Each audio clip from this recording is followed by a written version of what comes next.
The Wrestling Hypothesis podcast is brought to you today by Anchor. Anchor is a free way for you or anybody to record, produce, edit, and even distribute your podcast, so you can have it be heard by many major podcast platforms such as Apple Podcasts, Spotify, Podbean, Stitcher Radio, and many more.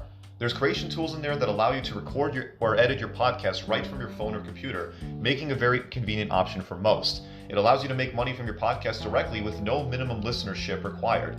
I'm currently using the Anchor service as a way for me to do all of these things, and I can certainly vouch for them and that I really enjoy using the service. Anchor is everything you need to make a podcast all in one place. Download the free Anchor app or go to anchor.fm today to get started right now. You know, I can't say I'm overly surprised with what they did on Thursday.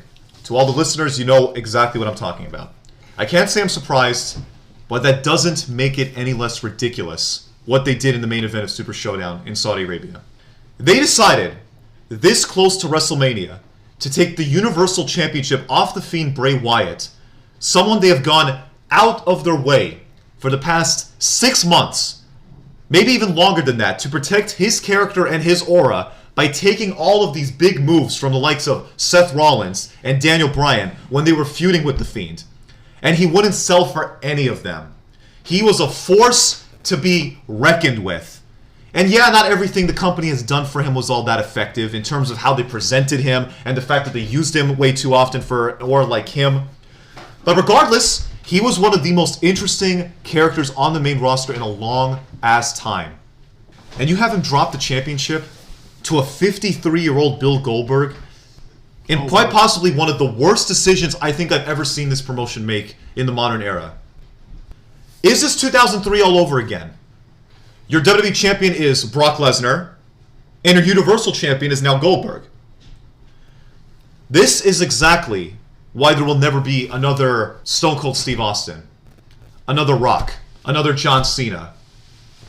I feel like right now they are in this panic mode because they know their ratings haven't been doing well. And right now, the only reason why I think they gave it to Goldberg is because Goldberg is the first time they had some kind of spike in their ratings going up because of like their viewership. People were like, oh my gosh, it's Goldberg.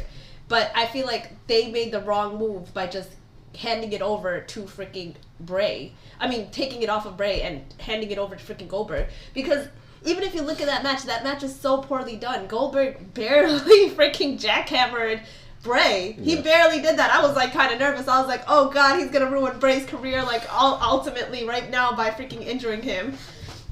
And then even if you look at his pin, that pin wasn't even technical. Like he barely just got that pin. Like you could tell by the end of that match he was exhausted. What the hell is WWE doing? Like what are they thinking? Because that made no sense. I want you to keep 10 minutes in mind before I go off. 10 minutes. The E is supposed to help make new stars, right? Like the new stars like Undertaker, Goldberg, and Brock Lesnar. New stars. 10 minutes. AJ, Ricochet, Bray Wyatt, and The Fiend. Not even 10 minutes passed. The 10 minutes combined in their matches. They wrestled. Yeah. 10 minutes combined. Right. What is going on? And all of them lost within What one is- move each. Listen, I can overlook Ricochet. I can overlook him. Why? He has not felt like a big deal since the moment he came to the main roster. Okay. Since and that whole tag team with Aleister Black was put to rest, and he tried to make it on his own. What I'm saying is, it's Brock Lesnar. He's known for that. Yeah. Like he beat Ricochet, got no offense in. Okay, fine. Did anyone really expect anything else? No. But at least give me They something. didn't have to do him dirty like that. I definitely understand But that. I mean, I kind of had a feeling because it's Saudi. It's Saudi wrestling. Like I feel like they weren't going to make some elaborate kind of match because even with if you looked at Finn and Brock, that wasn't in Saudi Arabia. I feel like Saudi Arabia, like they paid money for basically was just Brock. And if you look at that, I knew like a lot of old stars are coming back because Saudi Arabia pays money for the old stars to come back because they don't really know these new guys. And that's why their shows has been trash. But what I don't like is that even with like AJ and freaking Taker, right? that just made no sense. Like AJ has been known for so long. Like he's been there for years. Like, exactly, he is pretty much established. You could have put on a way, but I felt like Taker and Goldberg had like a better going at it last year than these two. And then now it's like even with like the Fiend is your freaking champion. Yeah, he's your freaking champion, and like. It just kind of like refuted every single thing that WWE built up to. So you're telling me Seth Rollins is trash compared to Goldberg because Seth Rollins couldn't get over Bray Wyatt. You're throwing away a year of build. Thank like, you. It just a year. and I feel bad because Bray Wyatt had this whole thing happen to him before. Worked his ass off. Yeah. And it's just the same repeat. Like we're back to square one. Like for Bray Wyatt. and it's truly sad because with Bray Wyatt they did all this work, new look. They gave him a brand. They customized his own belt. His match when he debuted around the summertime, everyone was so into it. Like all of us included, we were so happy for him to not only win the belt, but also finally get a lengthy championship reign. That previously from the last one, he only had the title for a month and a half. Now you threw it all away just to give it to a part-timer again when you know damn well he can't keep it up in the ring anymore due to his age. It's WrestleMania season. That's why. Well, we all know the reason. But that's besides the point. That's besides the point, though. First of all, he almost killed Undertaker last year. Yeah. Can we talk about that? Undertaker almost killed Goldberg. This man can't even wrestle that much anymore. Like he's not in his prime. He's nowhere near his prime anymore. His prime passed so long ago. And it's not even like this is a new thing. Yeah. They did the same thing with Goldberg 3 years ago when he did that to Kevin Owens. And the thing is, Goldberg hasn't been relevant in so long. Like it just made no sense. This match made no sense. Like it would have made sense if Bray Wyatt, beat Goldberg because he's been beating all these guys. Like he's been beating all these top name legends and stuff like that. But it made no sense for Bray Wyatt to literally be jobbed out to Goldberg. Literally, it made no freaking sense. And it completely, fucked up his entire credibility all in one night. You know, Fiend's dead. Fiend's done. He's dead. He's finished. He's done. the thing that really surprised me the most is, well, actually, no, it didn't surprise me.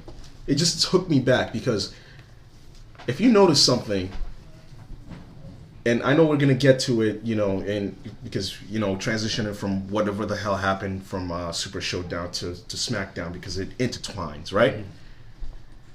Who do you sacrifice the Fiend for? You sacrifice him for Goldberg. Now, what has the Fiend done? Right, the Fiend comes out, only points to the WrestleMania sign while looking at John Cena. He looks even more stupid. That's number one. And number two, just for pointing at the WrestleMania sign. Right, exactly. Just for and number two, stupid curse.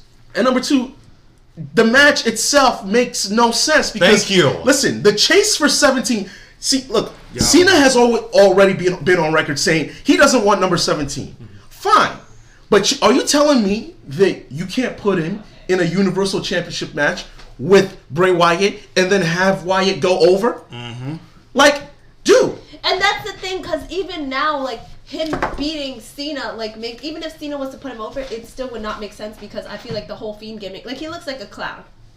And not in the great way that we want it to look. Mm-hmm. It just doesn't make sense to me for him to even face Cena at this moment because he's just killed by Goldberg. There's no point of him facing. There's no point of Cena facing Wyatt because if Wyatt retained against Goldberg, this would be a whole nother story.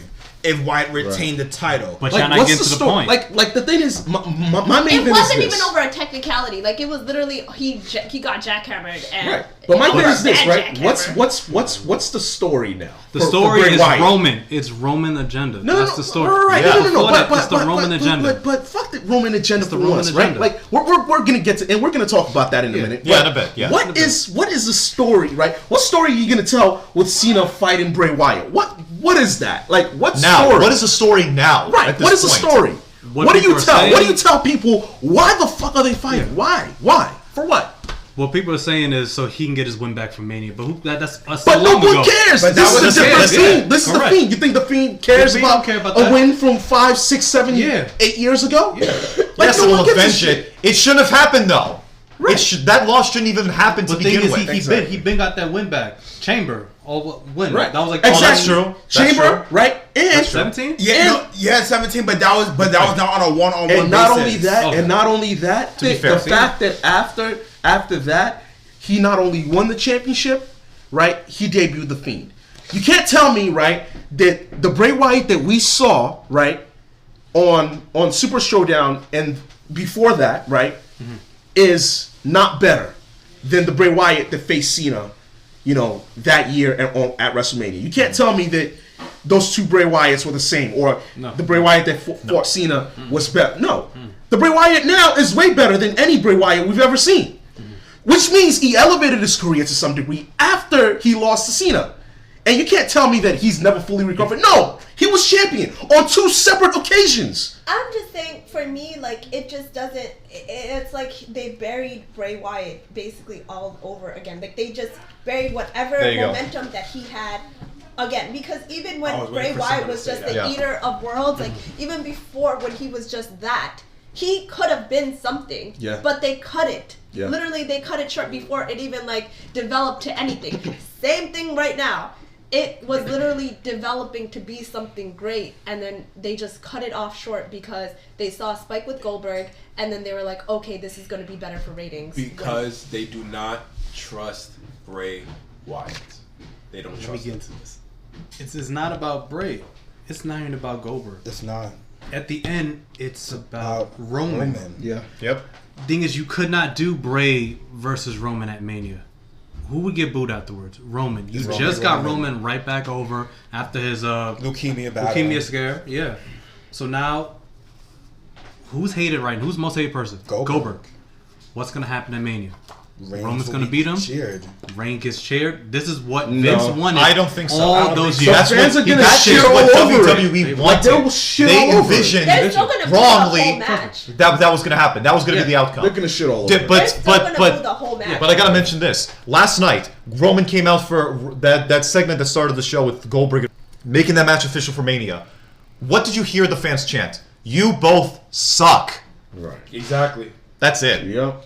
It's It done. went- yeah. It's done. Because they're going back to square one with Reigns. Going back to And you know what? They could have even done, instead of doing AJ and Undertaker for freaking for Showdown, they could have even done Bray and freaking Undertaker for Super Showdown. That would have That would have been- that match would have been freaking. It would have made sense because they're both freaking dark people. Right. Okay, yes, we're playing back into the whole entire part that Bray Wyatt is this crazy, fucked up guy, and then Undertaker is is the king of the underworld. That would have made sense. You could have had, like, if Undertaker was to lose in like a graceful way to Bray, that would have been dope. Do they really have to have championship matches on Super Showdowns? No. They really don't. They don't really need Like it. a match between Bray But and you Taker, know what was a non-title match. But that's you know great. what's mind Supposed to be equivalent to Mania, Most times, but supposed to be bigger than Mania, if you listen to WWE. Super Showdown. Most consecutive, the last Super Showdown, they didn't have a title changeover. Right. Most times they don't have title changeover because Elimination Chamber is literally around the corner, and that's when they're like, Nope, what's they gonna decided to pull the rug out Right. for that world like two- title chamber match. They announced the 2 chamber matches. That's all that's needed for the tag team and for the women's championship. I don't care about both of them, to be honest with you. I don't care about I don't either. care about both of them. Will they be good? Listen, Okay. as long as Sasha wins, that's it. She's not. Sasha's not. She's not in it. I They don't know. didn't even announce the participants for the SmackDown Women's Championship Chamber match. They're doing a SmackDown Women's Championship chamber Yup. match. So there's 3 There's chamber gonna be matches. three chamber There's gonna be matches. three. My God. It's gonna next be- Sunday. it's next And they Sunday. didn't even announce this match officially. Like I no, thought they but did. that's my issue with this watch WrestleMania build. Why the hell would you have a Saudi show in February, they right? called it. They And wanted then it. the week after you have another pay-per-view. That makes no called sense. They called it. So how they went about it was as straightforward as they could have possibly booked it. Last night on SmackDown, Goldberg came out, called out anyone in the back, asked who's next. Out came Roman. He went to Goldberg and said, "I'm next." And not long after, they showed us the graphic of the match for WrestleMania, making it official, wasting no time in doing that. Short and sweet. And let me mention this. I don't mind seeing this match for WrestleMania this year. On its own, it will be a nice featured match. for both of them. It should not go more than 10 minutes. You bill it as spear versus spear. I would say 5 minutes, honestly. Right. But did it need to have a world title in the mix? Nope. No. Over the expense of other guys and other storylines who may absolutely need it, like Right. a Wyatt and Cena? Right. Exactly. There's a story there. There is. Chase for 17 and Wyatt solidifying himself as a major player, not only on SmackDown, but in the whole company. Here's my thing that's annoying. Okay, Goldberg had momentum way back then. Now, this man is rusty. He can't wrestle. He literally, like... Let's be honest. Let me just say, get this out of the way. Goldberg was never more than average. Was always in the ring. ass. Right. Regal Goldberg was been always proved pretty that bad. almost 20 years ago. In WCW, he was ass. Obviously, relatively. he is.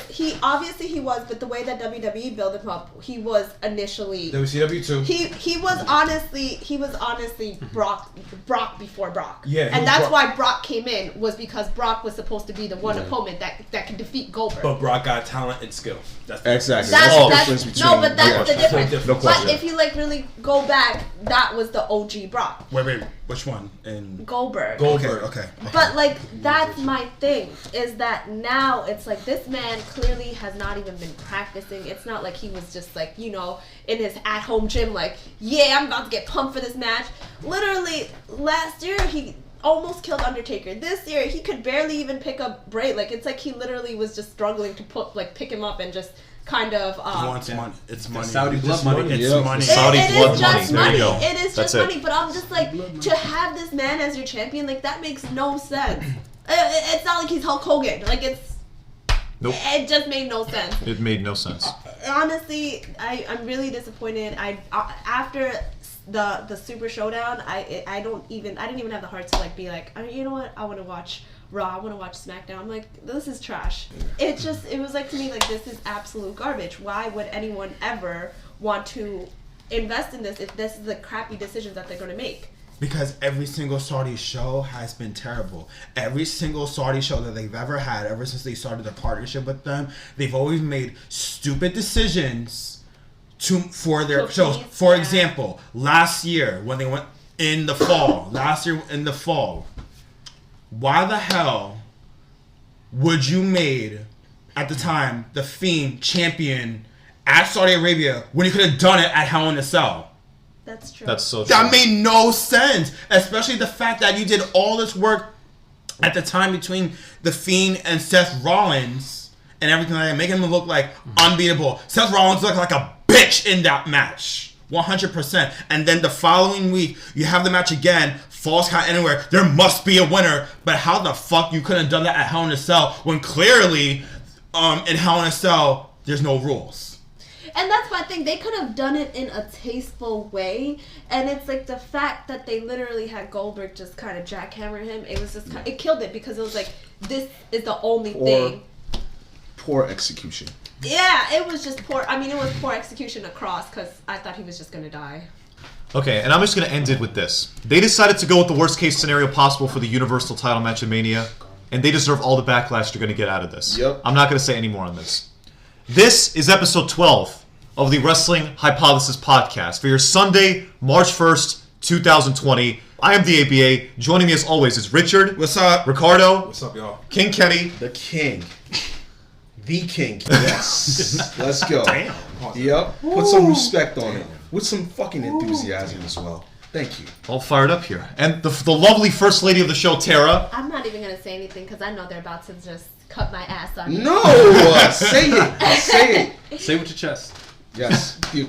I Squeaky can't voice. say. I cannot say it with my chest because I don't even have a chest right now, which is cold. So She's sick, bro. She's sick. yeah, you want that phlegm? You want that phlegm? Yeah. Okay. Girl, stop talking. And joining us for a special guest occasion, Lawrence. Hey, what's up? He will be helping us with giving us his take and his insight on certain topics we're going to be discussing this week.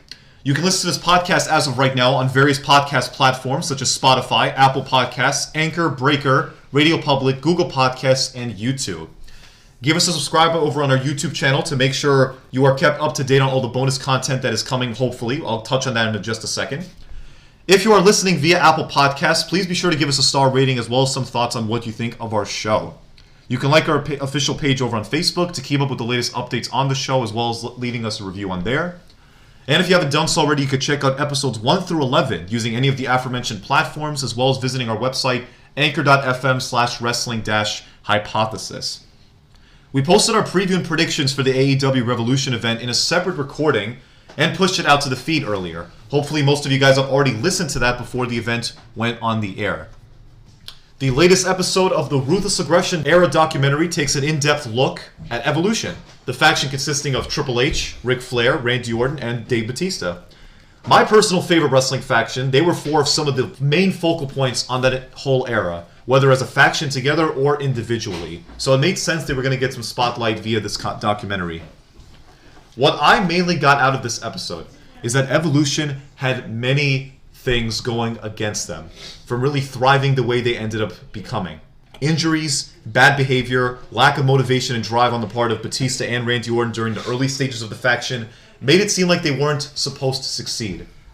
What I did not know about Flair what I did not know is that in terms of Flair specifically, it took a lot out of him. That we did not see the true Ric Flair that we saw back in the day, like from the 80s to the 90s into the time when he was in WCW.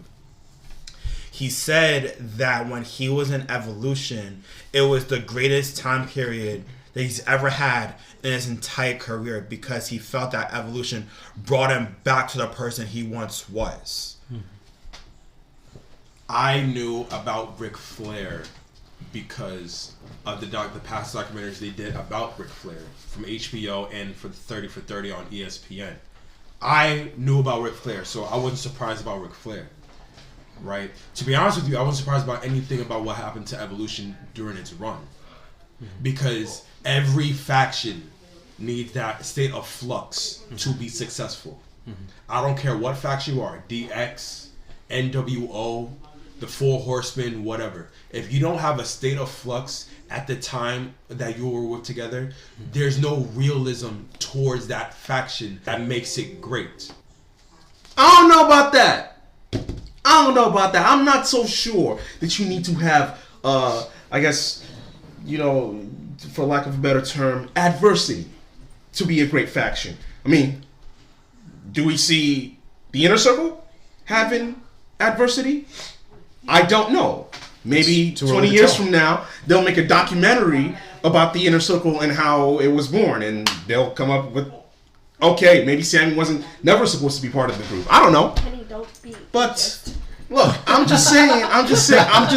We know you have I don't think that you need adversity to be, solidified as a great faction. I actually agree with this.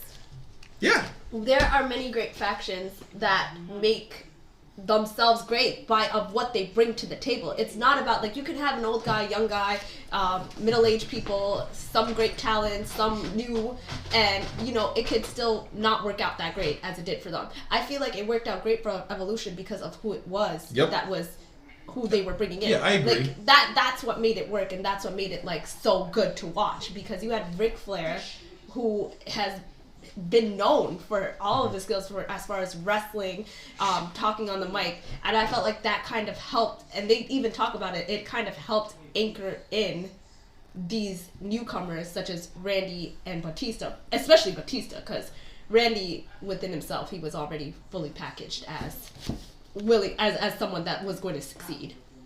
And then Triple H was basically kind of like the brains behind everything.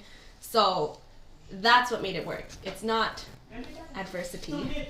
Although that is important. I would only say the adversity because like sometimes like it's either it's needed for you to learn. Yeah. It's like for you to adapt and grow.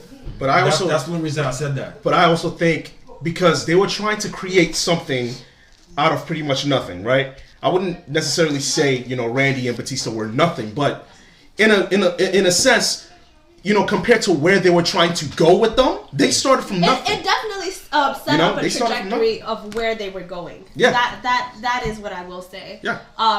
But I do agree with Kenny as far as you don't need that necessarily, because we have some factions that have done great and they don't have that same adversity. For example, I don't know if you guys count this as a faction, but I don't know. There's one that's that starts with an S. I think it's called the Shield. Did they have growing pains? Oh God, stop it. You know, listen, I'm not so sure because they turned, the tables immediately when they came in. They made an impact. You know what? Like they made an impact from day one, and they didn't have to wait for Dean Ambrose because he was injured. And then to come back and then reintroduce themselves. That's true. They didn't have to do any of that. They started hot and they were going. What about NWO as well? NWO was different because they were already established before they even got I together. understand that, but this is a faction nonetheless. So and to your point, and I get it. Adversity plays a huge role in telling a story, right? Everyone always wants that huge, that huge barrier to get over, but you don't really need that. Okay. They just had a motive. For Evolution, the motive was to help Vince to make new stars. Yep. All those new stars over in OVW. It was But it was Vince, but it was also an inspiration from the Four Horsemen and they were very adamant. It was of a better this. version of the Four They Horsemen. kept saying and that over and over. And also throughout. remember, in the beginning of that episode, Vince and Ricardo knows this. Vince is not big on factions at all. He's not. He's not at all. But he convinced him. But Triple H had to convince him hard Yeah. to do this. To do that. To Correct. do this. Correct. If it wasn't for Evolution, we would not see Orton the way he is today. No, you wouldn't. Same thing goes for Batista. Especially I have Especially to say Batista. Especially especially Batista. Batista because let's Deacon. be real, he was seriously about to get buried with that whole Deacon, Very. that whole Deacon persona, Yeah, and you it's hate that funny gimmick? because Huh? Yeah, you hate that gimmick? And I'm not Batista? gonna lie. And I'm not gonna lie. Even now, like when you think about it, like Batista and Randy are still on like two different on two different levels. Because Randy Orton, like he came in like if you saw the documentary, like you basically saw that he came in packaged. Like there's. It kind of was just like coming in with someone super talented and then just all you're really doing is like kind of leading the way. You're not really, there wasn't much to teach him because he kind of already had great skills on the mic. He was already talented wrestling wise. It was just kind of just putting it all together. Yeah, basically. Yeah. His downside, though, at the time was he was an asshole. He was an asshole. He was and immature. He was young. also his attitude and his immaturity. He was young. He was 24 years old. It kind of goes back to like what happened to Leo Rush a couple years ago. Oh, yeah. You're coming up too early. Mm-hmm. Yeah, and they're 24 years old and they put the title on him. They rushed it. They rushed it. What was going to happen? And then they turned him babyface. What was going to happen for a guy they started out as basically a dick?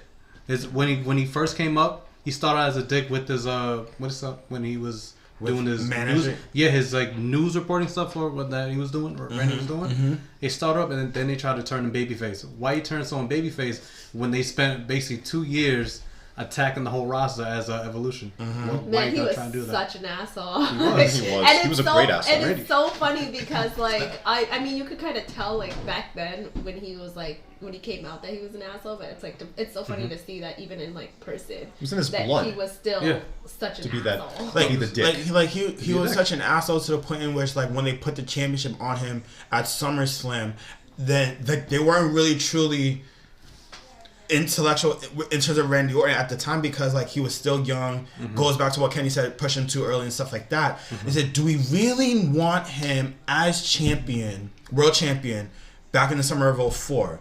Why do you think his championship run only lasted like a couple of weeks? It was like a month. A month. Yeah. Only lasted a couple of weeks because like they felt his immaturity got the best of him and stuff like that. Why do you think? I remember this one part of the documentary in which it was Triple H, Ric Flair, Orton, and Jindrak. Yeah, right? that was a big thing. About In the limo. Triple H was getting so tight. Fun fact: he actually came back to wrestling. Yeah. I heard. Yeah. He looks the same. He looks exactly the same. Exactly the same. Triple H said to Ric Flair, "This is the first and last time We're ever riding a limousine. we're ever riding in a limousine with these two ever again." Yikes. Because he's on TV, Orton, he had it down, but the minute the cameras are off, it's like, They yo. acted like I third think it graders. was just the marriage of those two guys, Jindrak and No, that's what they were saying. That's what they were saying. because Randy by himself with Rick and Triple H, it was good. Good. But the It was minute you good. put Jindrak into the picture, Yeah. he did a complete 180. Yeah. They were both young, dumb, and stupid. Exactly. That's exactly it. and They now decided it- to let that out And in front of it everybody. led to Triple H being worried about Evolution. Yeah. Because of Mark Jindrak. He was like, yo, if we put this man in Evolution, it's going to ruin everything. Not only it was going to ruin everything, most importantly, it was going to ruin Randy. Because No, it would have ruined everything, period. It would have ruined Triple H. It would have himself. ruined Triple H. It would have ruined Flair. It would have ruined Orton. Everybody. History would not look back as It fondly won't on look that. back. You would not see. That did not work. You know what the thing is? You would see hypothetically if you saw Mike Jindrak in Evolution. No, you would see like this. Like let's look at Triple H. I'll look at Triple H from Attitude Era. After Attitude Era, you're nothing. If I put Mark Jindrak in there because like you're not relevant because if it wasn't for Evolution, you wouldn't see the maturation process in terms of Triple H, Flair, and Orton and Batista. I feel like the way to kind of like picture it is kind of like 3-man band put in Evolution. My God. That is 3-man band. That's the level I felt like you of said that on that's the purpose. level of cringe that he brought to if he was to be Oh added man. to But that's so Evolution. true. I don't know. Drew McIntyre and with his talents, Evolution? No, with this current persona. With his current persona, Yes. that's what I mean, yes. But Because- not 3-man band. Because he's himself. Yeah, he's himself now. But not. I felt like he brought like a level of cringe that it was kind of just like this is kind of corny. It took it from classy to being like corny like Yeah. really quickly, and I think that's what I was seeing when Triple H was talking about that. Yeah, nobody was clamoring for Randy Orton to become a babyface. It was so premature once he became world champion and got kicked out of Evolution. Literally the next night. The long-term plan was for Orton to get over and to be the main star coming out of Evolution. It ended up being Batista. Orton, it took him a little while longer to get there. Yeah. And why with Batista? Because they even mentioned this on the documentary because it was natural. Yeah. They took their sweet ass time with it. They kept they kept throwing these subtle teases. And you know what? About that point that you made with Batista, the underlying factor that really made Batista was Triple H because you remember Vince was trying to strike immediath because he saw dollar signs. Yeah. Like, oh yeah, give me. Yeah. But Exactly. Triple H was like, whoa, wait a minute. We're gonna. Triple H is like, I am not putting my name with that. Exactly. Yeah, that's not happening. Let's wait. Let's build this. Like, Right. like if they had just done this, like, I just wish the WWE, right, like the pull that Triple H had back then. I just wish he had more pull now because, you know, the thing with the Fiend and Goldberg, that shit would never have happened. Never have happened. If Vince just fucking listens to Triple H, man, the visionary that this man was a visionary way before NXT. That's all it proved to me about Triple H when he said that to Vince. When he said, wait for us to, you know, to pull the plug on Batista, winning the title, because you know Batista, if it was up to Vince, he would have won the title a long time ago, months before WrestleMania. You know, and I just felt like, you know, there has to be like a little bit of room, man, because I just feel like everything is just so constrained, and it feels forced, and there's no talent anymore. Like there's no structure anymore. There's no way that Vince will listen to. There's no way he'll listen to reason, and I'm convinced at this point we're fucked. Yeah, we are. Yeah, funny you mention all that, Kenny, because the last 30 seconds of what you just said there can be easily applied to the Roman Reigns agenda. So with Roman, it's, you know, they're gonna go back to him. I'm not gonna sit here and tell you guys that I'm not surprised that it took them this long to actually come back to him when. After WrestleMania, because they, other than looking back at the past year with Roman since coming back and announcing that he's in remission from leukemia, that what did he do? He fought Drew McIntyre a few months later at WrestleMania. He feuded with Shane McMahon that took up the spring and summer months. God help us all. Let us wash away the memories of that feud. And after that, he was pretty good. He wasn't as shoved down our throats. He was featured a lot less prominently, although not completely out of the spotlight, but, you know, it is what it is. But it was to the point where you could actually tolerate Roman since getting that big push, that big Superman push that he got years beforehand. Yeah, he was. What was he doing? He was having great matches with a lot of stars on the roster. Buddy Murphy, Rowan, Harper, those kind of people. He squared it up with Keith Lee at Survivor Series in that elimination match. Made him look like $1 million. Very good spot. Even despite him winning, Keith Lee didn't even have to win the match to be over. That weekend still made Keith Lee to this day. It did. Looking back on it, he hasn't lost any of that momentum. He still carried it on nicely. So, and you could contribute Roman Reigns for that. But now we're back to square one. Yes. We're now back to square one. Already the fans turn. I don't think they fully turned on him yet.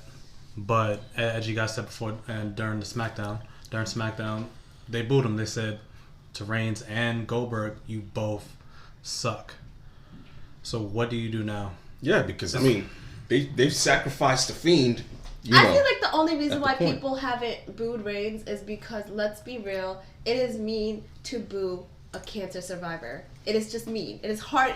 I know it sounds so messed up for me to say it, but it is mean. I honestly don't think... People felt guilty. That was the reason why people kind of went back on his back, because it was like, like, that is kind of like, okay, yeah, dude, like, you came back after fighting leukemia, like, you came back, you're here doing your thing. That's kind of honorable. I honestly think that's I mean, it's respectable, but let's be honest. The fans are going to boo Roman Reigns again. No. The fans have already started. Exactly. They've already started, and it won't stop. Why I'm saying that's why they haven't booed him yet. They haven't booed him. No, I think they have. I feel like that's the reason why they kind of held off on booing. But now they're doing this. Now now it's like they're like sneaking this push for Roman again. Right. It's like it kind of just like literally snuck up, and it's just like it's back. Yeah. It's back, and you're gonna love Roman. Honestly, again. I don't think it ever left. It never left. Because the thing is, yeah, Roman did all these great things with, you know, other great people, and he wasn't shoved down our throats, you know, practically for the, you know, latter part of last year and in this year, for the most part. Right. But let's remember, he's never lost a feud, you know, any feud that he's been a part of, right? Yeah. He's still, you know, he's still pretty much winning these, you know, these feuds that he's been in. And, you know, here's the credit that I'll give to Roman. He has elevated some people to, you know, to be on the same level as him. But what has he done for Buddy Murphy? Not much. What has he done for Baron Corbin? Not much. What has he done for any of the guys that he faced that were in prominent roles? Not much. So did he really elevate? But is he there for them, or are they really there for him? Okay. Because that's how you have to kind of look at it. Okay. Because I feel like I said, WWE kind of didn't put a lot on Roman, only because he was just coming back from the whole leukemia scare. And, you know, before, when they actually planned everything around Roman, it kind of was like, when Roman couldn't go through with it, they were literally assed out. There was nothing that they could do, because every single storyline was around Roman. Now that he came back, it was kind of just like, all right, we're gonna like put him on the back burner for a little bit, but not really on the back burner, because he's still a mid-carder, which was cool because you got to see other matches that you wanted to see. Right. Now it's like, all right, it's been a year, dude. You're good. But they could have done it so much better. They could have, like, I wouldn't mind if he went after like a mid-card title, and nobody would be upset with that. Nobody would be upset with that. None of us would. No. But now, like, you're going back to square one. We're going back to Reigns 2015. Right? Yeah, I feel like that's what I'm saying. Like, I really feel like those guys were there just to kind of like build that momentum of like people liking Roman. But now it's like, you know, now that it's like, all right, here we are. Now let's push this Roman thing again, because we got Drew, who was supposed to be the OG Roman, facing for a title, and I feel like they're gonna completely make him like a baby face once he gets that title. Cool. Drew. They're already doing that now. They're doing it now, but it's. What are you getting at? What are you getting at? I feel like now. I mean, wait, are you saying that the way that they're building McIntyre right now, you're saying it's gonna be the same way that they did Reigns? Is that what you're saying? No. Do you mean Rollins last year? Or Rollins? No, like I'm saying that it's kind of like a prime thing for Vince, because like this, if you think about it, Drew was supposed to be the OG Roman. Yeah. Before, but then for some reason that didn't fall through. And now it's like, full circle. He's back to where he's supposed to be, except he's more talented, and he has all these things going for him. So now they're trying to push him as the babyface, and now you also got Roman going for the SmackDown title. I feel like this is like kind of like a prime Vince thing. It's like, oh, both my guys are like going to be champions. So I think that's what this is. And plus, technically, like, we all know that Reigns going back to the title picture. Yeah. That wasn't even a question. Like, we knew it was gonna happen. It was gonna happen at some point. But it could have been built better. It could have been built better. And plus, better. I bet you next week he's gonna say on SmackDown, like, technically, Goldberg, I never lost the title. I had to give it up.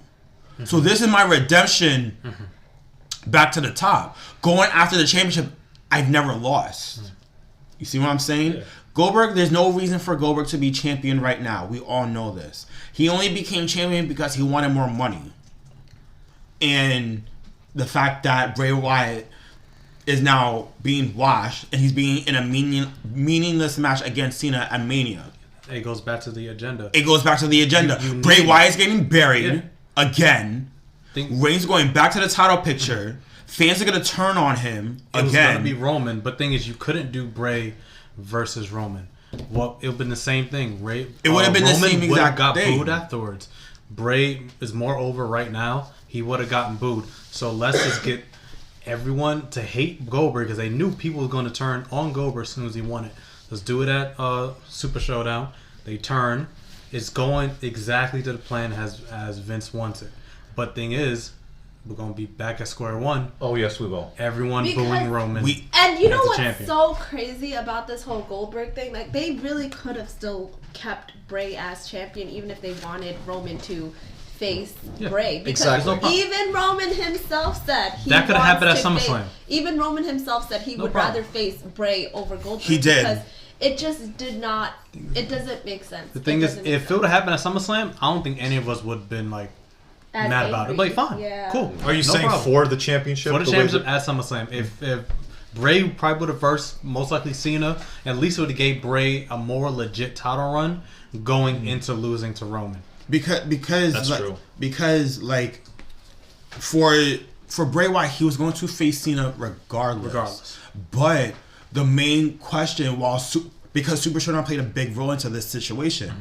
Which match, like Goldberg was going to face Reigns and Bray regardless, and Bray was going to face Cena. The main question is which one's going to be for a title. Right. That was literally the main question. Right. Spear versus Spear didn't need a title. A title. This match between Reigns and Goldberg does not need a title. But that ties back to the Roman agenda, right? Exactly. In what you're trying to portray Roman as. You're trying to... Not for nothing, that Spear is trash. I mean, which listen, one? Who's? Goldberg. Whether the Spear is trash or not is irrelevant. The fact is... Yes, it is for a title match at WrestleMania. No, not really. Because the difference between a good Spear...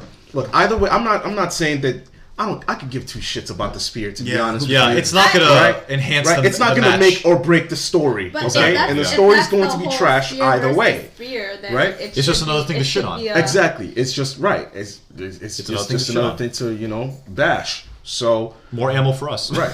and to be quite honest with you, I'm over the Roman agenda thing at this very juncture. It seems like we've been over this before. And as a fan, when you're watching, you kind of have it in the back of your mind that Roman will come back to the forefront, but you didn't we don't know how it was going to get there. Well, is that it? As the WrestleMania season started to progress, you can start to see the writing on the wall. Yeah. Right? Just a little bit.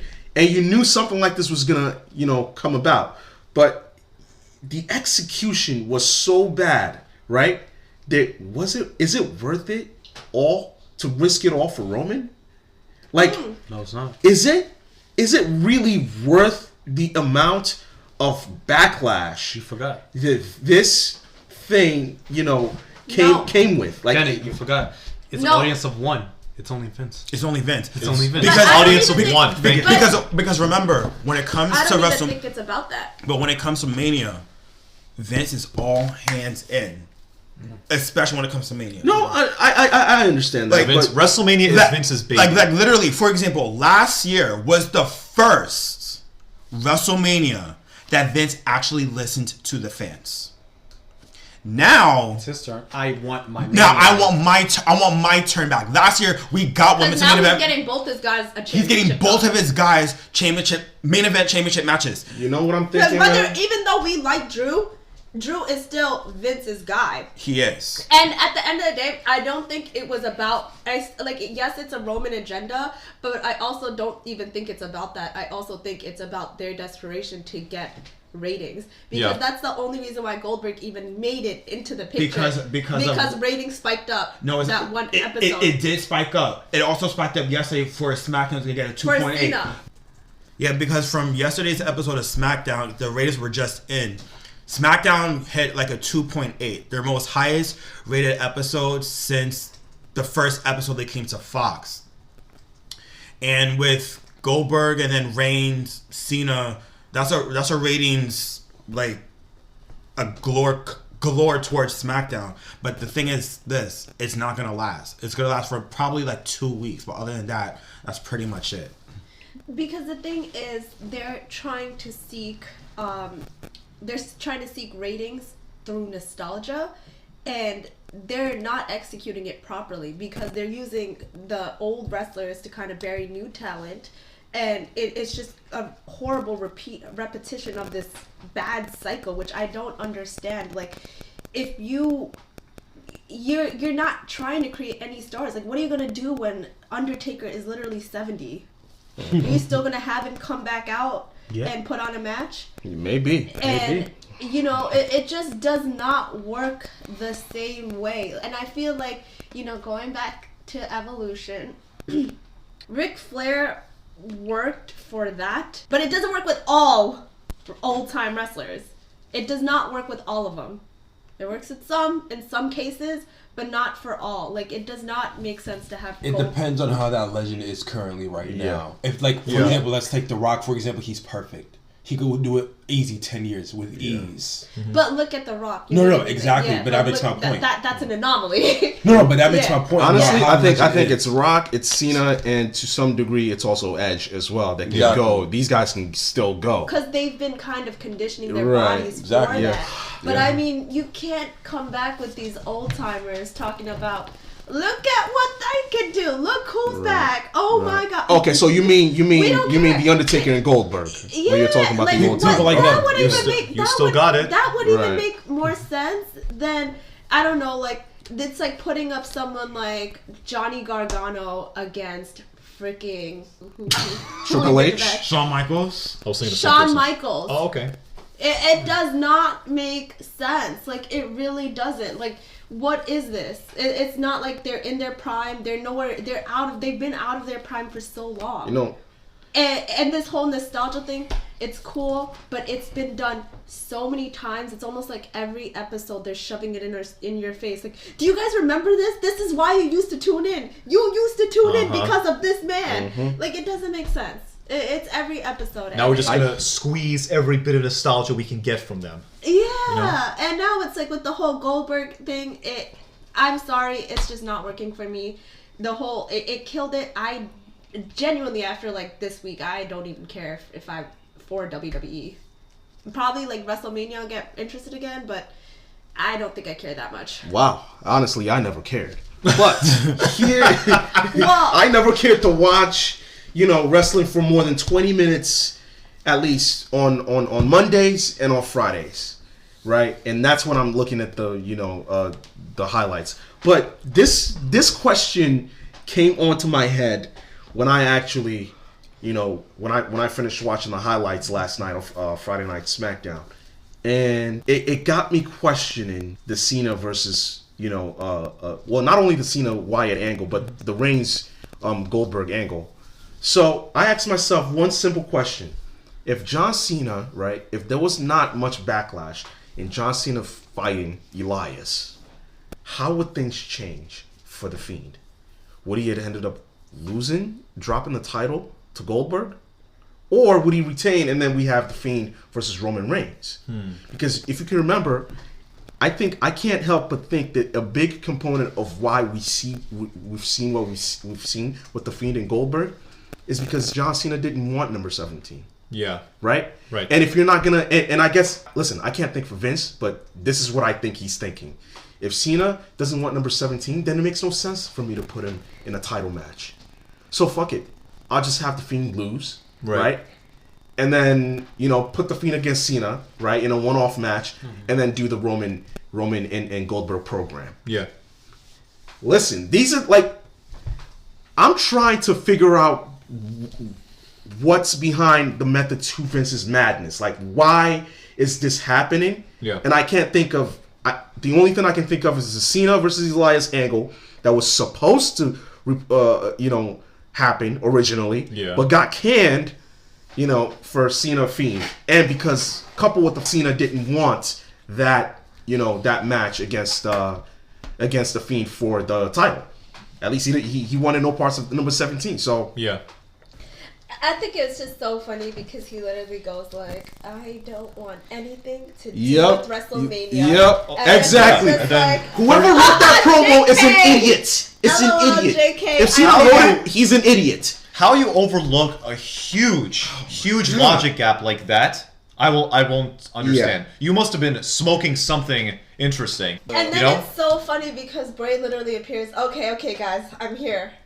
Right. I'm ready for this challenge. Exactly. I wasn't ready last night. I'm ready for this. But hold on a minute. Do you realize the Goldberg, right, was in the building, right, at the beginning of the show. Yeah. Which means, right, and we saw the Fiend, closing out the show last night. Which means the Fiend was in the building when Goldberg was in the building. Which means means that the Fiend did absolutely nothing about the man that beat him for his title. Yeah, I just love how people try to completely justify why Goldberg had to beat the Fiend.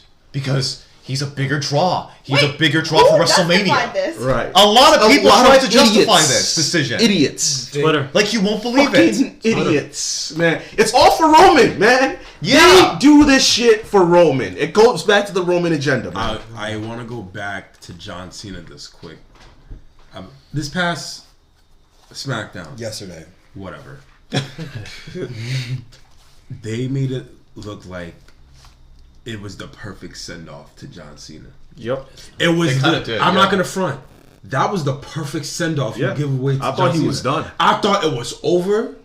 I thought because it was in his hometown. They said it right. They hyped him up the Family whole. was sitting in the front They row. family sitting in the front row. They Yeah. hyped him up the whole show. And then he came out. Then the Fiend comes out looking like a 6-year-old with an ugly bootleg mask on, telling me like, "Yo, Yeah. points at the WrestleMania sign." The curse. And you know And what? it just you know what it really showed besides the John Cena thing. It belittled the character of the Fiend. Oh, yes, it did. So great. It belittled the Fiend because, like, you see, like the past months that he fought with Seth, Bryan, and who else he fought? Is it just those two during the time? The of Miz, Fiend? I think, as Miz, well. The Miz, Balor, whoever. You had all that time of hyping this man up as low key your top dog in the game, hyping him up, making him look like the next Taker or so, Yeah. but in his version, yeah. arguably better. Arguably, I don't know about no. I'm just I like don't just know saying about better. Okay, no, I'm not saying it is better. I'm not saying it is better. I'm saying they Some had arguments just did, so yeah. They hype him up so much throughout Yeah. the duration of 6 months, and you belittle that just by making him look like a child pointing at I a think sign about what he was doing from afar. before even he stepped into the ring. What? He was beating up the legends. No. No, but that's not. Yeah, No, he but was. He was beating up the legends. Attacking the legends. Kurt Angle, in Booker T, Lawler.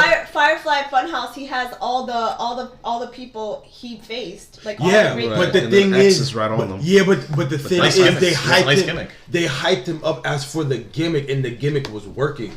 And I'm saying you kill it all with just one gesture, just by pointing at the Yeah, he should WrestleMania. not be First of doing You that. kill everything. First of all, They killed everything within one match, not one gesture. Right, Yeah, right. they One killed match. They killed Well, it. two First matches. of Match. all, Two they matches. killed everything literally less than 48 Yep, hours ago. they did.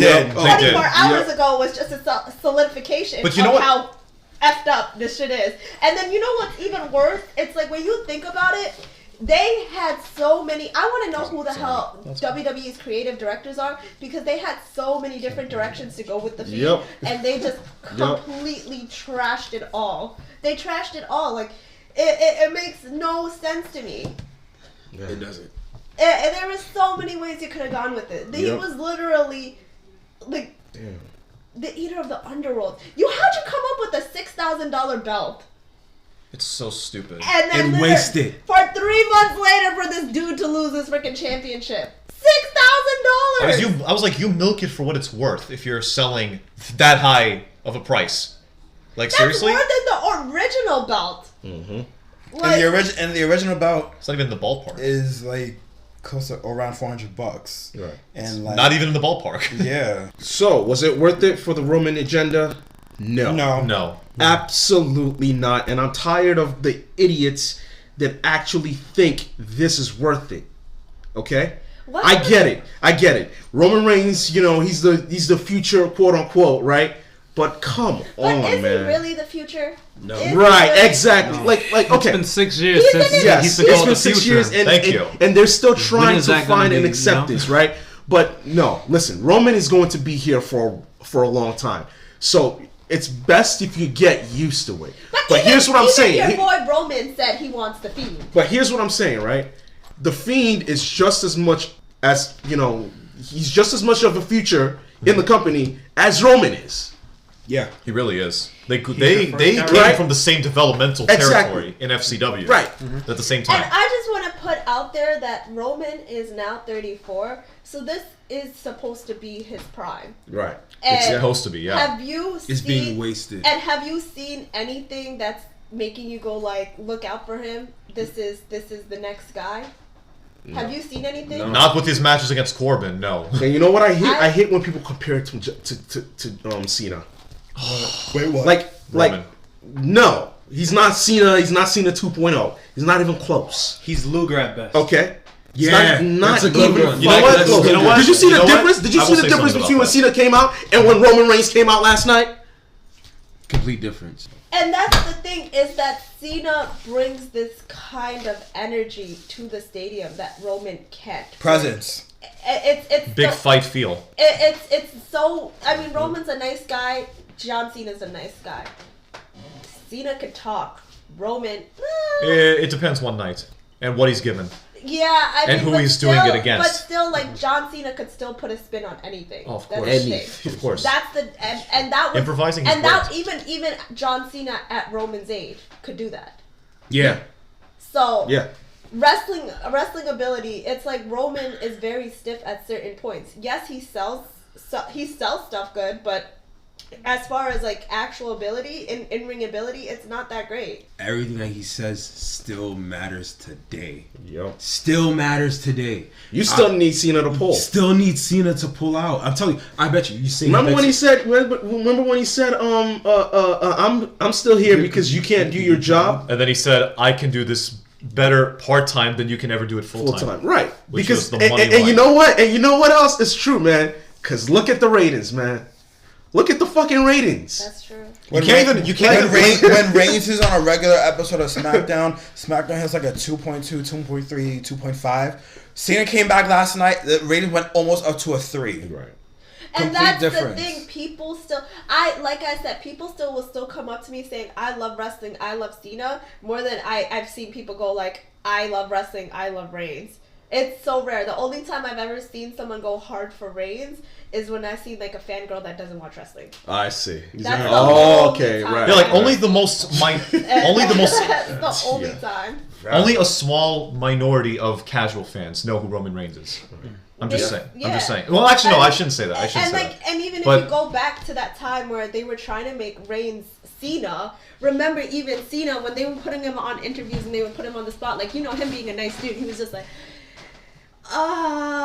yeah, I definitely see it. But it was like, obviously, I felt like it was just him being like nice, because obviously he's never gonna fuck over WWE or anything Right. that Vince wants. Exactly. But even he Right. was just kind of just like, yeah, no, like you don't have that charisma. Right. He Is doesn't- that your guy? That's what it is. Yeah. Charisma. Right. He doesn't have charisma. Right.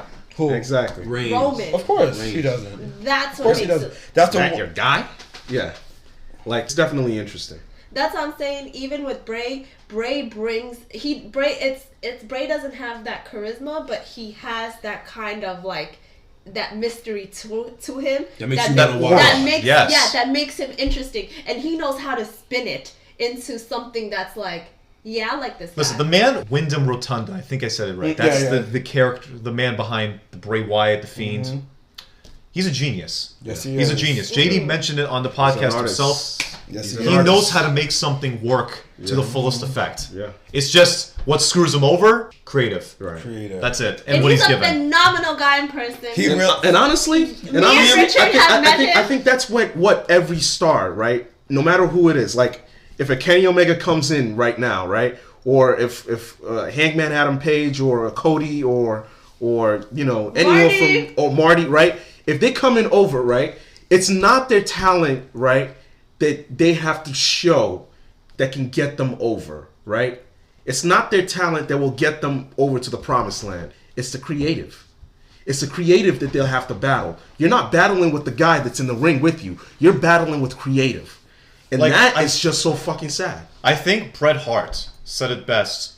I'm not sure. It was a while ago in some interview he was doing. He said it best. You're only as good, the superstars, as the material you're given. Right.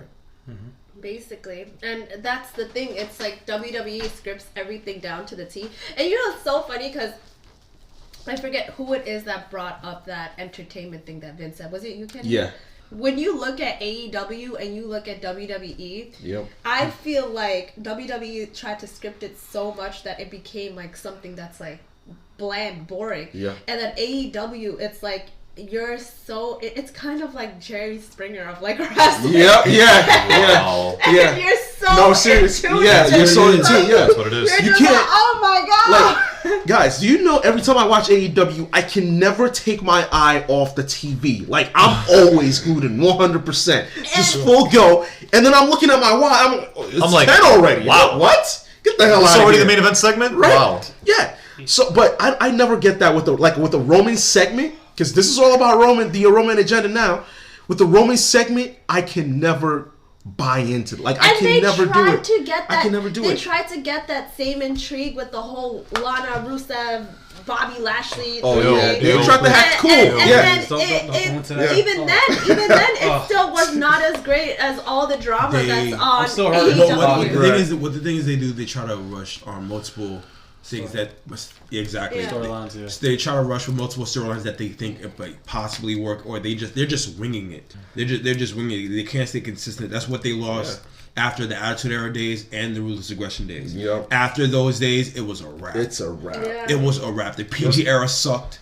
And in terms of storylines, this era sucks. In terms of storylines, except NXT, because that's What fucking is live. what is the name of this new era? Nothing. The PG? The Reality era. era? Like, what are they PG? even PG trying era. to go for? It's still PG era? I don't think so, because I don't think even know. when the network came out, it was a different era. To be honest with Network you, era? I don't even call it a network era. And But I it's feel like, it's not so obvious now because nobody's talking about what are we branding to this be era? honest with you, I don't know what this era is. You don't know what this era is. To be fair, were because- people were calling it the Ruthless Aggression era when it was happening, right? Yeah. Okay. So it was more obvious with that, the Attitude Era. this okay. era, in terms of this, there's no definitive meaning Yeah. of the era. Attitude era, there was a meaning. Ruthless Aggression, there was a meaning. PG, you don't know what that is. And, well, the PG era was the worst, right? It really was was. the worst. And this era, you don't even know what it is because it's a mixture of fluctuating. You don't know what's going down. What's the definitive factor of what defined the era? And it's so funny because they sold out to so many corporations and so many corporation Exactly. values Exactly. that now it's just like, And that's there's like no more. It's kind of like when you're looking at like a blank canvas and you just doodle all over it. Yep. Yeah. It's like WWE has like no more space to they've sold do their soul. anything. They sold their Because- soul. Yeah. So it's like now it's like we come out with something fresh and new and everyone is like tuned in.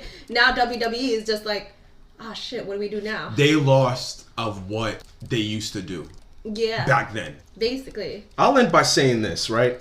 Cody mentions something that's very important when describing Kenny Omega.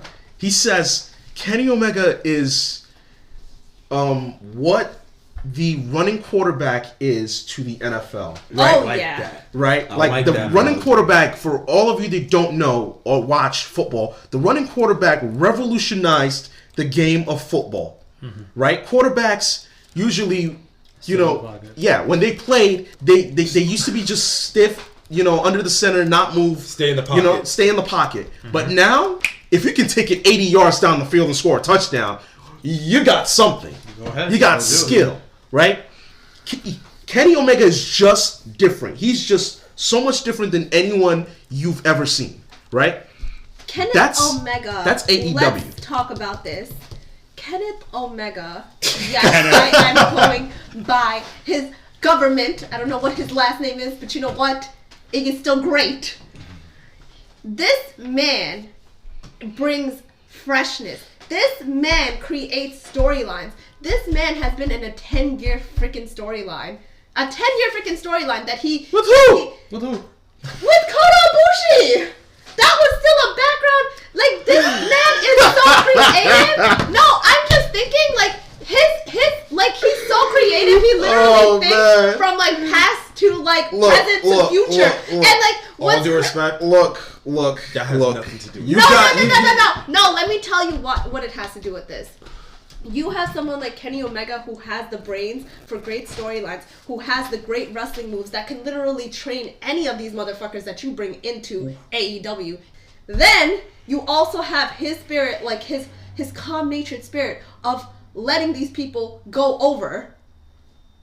You cannot, like, with that plus Cody Rhodes, AEW is destined for freaking greatness. Of course. Like, their No one's creative debating team, that. their creative team, their talent, it is by, like, right now, you could see it's been less than a year and they're, like, doing pretty well. Give it 10 years, 5 years. Even 5. Or even less than that. Even less? Skyrocket. No. Look, I'm seeing 10 years, they're going to be a name. my main point...